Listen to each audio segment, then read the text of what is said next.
সকাল সকাল আমি বেরিয়ে পড়েছিলাম টালা পার্কের দিকে। টালা পার্কের দিকে অ্যাকচুয়ালি যাইনি, অ্যাকচুয়ালি গেছিলাম আমরা শিয়ালদার দিকে। শিয়ালদার ওখানে আমরা এমএন চ্যাটার্জি হসপিটালে গেছিলাম সিনিকে চোখের ডাক্তার দেখাতে। তো ওখানে এমএন চ্যাটার্জিতে তোমরা কে কে গেছো বা কে কে MN Chatterjee hospital eye hospital যেটা চেনো, তো অবশ্যই আমাকে কমেন্টে জানিও। আমি তো ভাবিনি প্রথমে এই ভিডিওটা বানাবো, তো আমি এখানে ফার্স্টে ভিডিওটা করছিলাম। এখানে এত সুন্দর গাছগুলো, এত গ্রিন লাগছিল।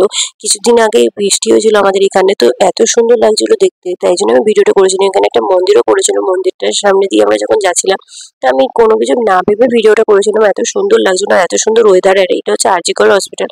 আরজিকর হসপিটালের পেছন দিকটা দেখতে পাচ্ছ তোমরা। তো আমরা আরজিকর হসপিটালের সামনে দিয়ে আমরা ওখান দিয়ে শিয়ালদার দিকে গেছিলাম। তো তারপর আমার ফেরার পথে এখানে হাতিবাগানে এখানে এতটাই জ্যাম পড়েছিল, তো আমাদের খুব জোর খিদে পেয়েছিল। খিদে পাওয়াতে বললাম যে এত জ্যাম লেগেছে, তো চলো একটুখানি কিছু খাওয়া যাক।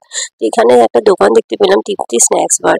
তো আমরা এখানে দেখেই সঙ্গে সঙ্গে ঢুকে পড়লাম তৃপ্তি স্ন্যাক্স বারে। তো ঢুকেই দেখলাম যে এখানে এত সুন্দর করে বড় বড় করে লেচি রেখে দিয়েছে। তো আর এখানে নানপুরি ভাজাচ্ছে একদম গরম গরম। আর নানপুরি ভাজার স্টাইলটা দেখো, ওখানে গোল করে একেবারে হাতের সাহায্যে কি সুন্দর করে নানপুরিগুলো বড় বড় করে ফেললে ওখানে তেলের মধ্যে এত সুন্দর করে ভাজে। আর এত দেখে সুন্দর লাগছিল, বললাম আমরা এখান থেকেই নানপুরি খাবো, আর অন্য কিছু খাবো না। এখানে অনেক কিছুই আইটেম পাওয়া যাচ্ছিল, কিন্তু নানপুরিগুলো দেখে এতটাই ভালো লাগলো যে আমরা বললাম যে নানপুরিটাই খাবো। আর এখানে আলুর পকোড়া ভাজা হচ্ছিল, তো আমরা সেগুলো খাইনি। তো এখানে আর কি কি আইটেম পাওয়া যায় চলো দেখে নিই। চানা মশলা সব নিরামিষ, তো সব নিরামিষ, পিওর ভেজ আমাদের। এটা ধোসা চাটনি আছে, এটা ধোসা চাটনি, এটা হোয়াইট চাটনিটা। এখানে সাম্বার বড়া আছে, ভিজানো সাম্বার বড়া এখানে আছে। সাম্বার বড়া এটা ড্রাই বড়া, সাম্বার বড়া ড্রাই বড়া এটা। আচ্ছা আচ্ছা। ওর নানপুরি ওখানে ভাজা হচ্ছে, আলু বড়া ভাজা হচ্ছে। দই বড়া এখানে, দই বড়া ওখানে আছে। ওখানে দই বড়া। এই আলুটা দিয়ে কি আলু বড়া? ধোসার আলুটা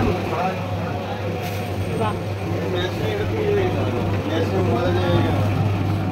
তো এখানে তোমরা দেখতেই পাচ্ছ এখানে ময়দা মাখা হচ্ছে মেশিনের সাহায্যে। তার মানে তোমরা বুঝতেই পারছো এখানে কি লেভেলে বিক্রি হয়, সেল আছে। আর এত সুন্দর কোয়ান্টিটি, এত সুন্দর খেতে খাবারগুলো যে খুবই ভালো লাগলো। প্রাইসও খুব বেশি না, দুটো পিস নিয়েছিল 30 রুপিস, আর তিনটে পিস নিলে 45 রুপিস। তো আমাদের এখানে বেশ ভালোই লাগলো। এত বড় বড় নানপুরিগুলো আমাদের তো ভীষণই ভালো লেগেছিলো। আর একদম গরম গরম দিয়েছিল, সাথে চানা মশলা দিয়েছিল, সাথে একটা চাটনি দিয়েছিল একটু টক টক, খুবই ভালো লাগছিল। আর এখানে সিনের রিয়াকশনটা জাস্ট দেখবে। আর ভিডিওটা যদি ভালো লাগে অবশ্যই লাইক শেয়ার সাবস্ক্রাইব করে দিও, আর পাশে থাকা বেল আইকনটিও প্রেস করে দিও। আর আজকের মতো এইটুকুই, দেখা হবে পরবর্তী ভিডিওতে। ভালো থেকো, সুস্থ থেকো, টাটা।